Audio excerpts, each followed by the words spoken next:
Yo les rêveurs, on se retrouve aujourd'hui en ce dimanche pour notre 13e épisode du Point Park. Dans cet épisode, on voyagera dans 3 pays sur 3 continents différents. Tout d'abord, on ira au Japon, ensuite nous irons au Luxembourg pour finir aux États-Unis. Comme chaque début de vidéo, je t'invite à t'abonner si ce n'est pas déjà fait. On a dépassé bien sûr la barre des 100 abonnés depuis quelques jours déjà. Et j'espère voir ces abonnés augmenter tellement vite à la vitesse de la lumière. Pour notre première information, on se dirige donc dans le parc d'Universal Studios Japon qui se situe... au Japon. Bah oui. Attention, certaines images peuvent heurter la sensibilité. Les frères Gomba du parc Universal divertissaient comme chaque jour les visiteurs. Quand tout à coup, le drame se produisit. Les frères Gomba se suicidèrent du 2e étage, atterrissant quelques mètres plus bas. Les responsables ont essayé de faire leur possible pour cacher ces images terribles.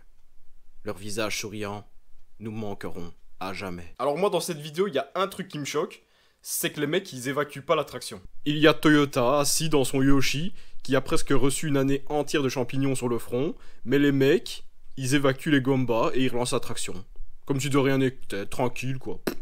Pour notre deuxième information, on se dirige au Luxembourg. Et cette fois-ci, on ne va pas dans un parc d'attractions, mais plutôt dans une fête foraine. Et oui, du 21 août au 12 septembre se tiendra la plus grande fête foraine du Luxembourg, qui en général rassemble 200 attractions en temps normal, mais qui faute de pandémie n'en accueillera que 42. Mais les attractions présentes en valent le coup, surtout pour les coaster fans. On pourra rider Olympia Looping, qui est la plus grande montagne russe transportable avec inversion. Le parcours haut de 34 mètres pour une vitesse max de 70 km/h sur un parcours de 1250 mètres avec 5 inversions. Cette attraction nous vient du constructeur Schwarzkopf, la même qui a fait Psyché Underground à Walibi Belgique. En plus de ça, la foire accueillera aussi Alpinabahn, qui est juste la plus grande montagne russe transportable sans inversion.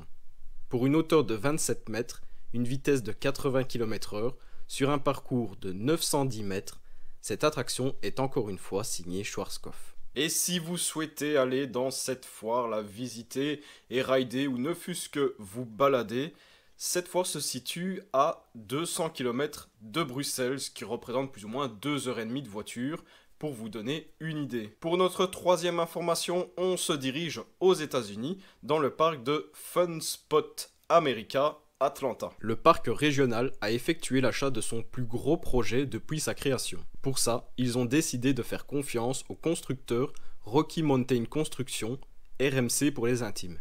Voici quelques images du projet qui devrait se nommer Harry Force One. Harry étant le nom de famille des propriétaires du parc. Pour ceux qui ne connaissent pas les hybrides coasters, c'est tout simplement une structure en bois, comme les wooden coasters, sauf que les poutres en contact direct avec les rails et les rails eux-mêmes sont en métal, permettant ainsi de faire des inversions et d'autres figures plus complexes, permettant aussi un gain de longévité et d'entretien de l'attraction. Comme d'habitude, si cette vidéo t'a plu, n'hésite pas à t'abonner, à lâcher un petit commentaire avec ton avis, et surtout à mettre un petit pouce pour me dire hey Coco, c'est chouette tes vidéos. Et surtout à partager sur tes réseaux sociaux. Sur ce, je te dis, ciao les rêveurs.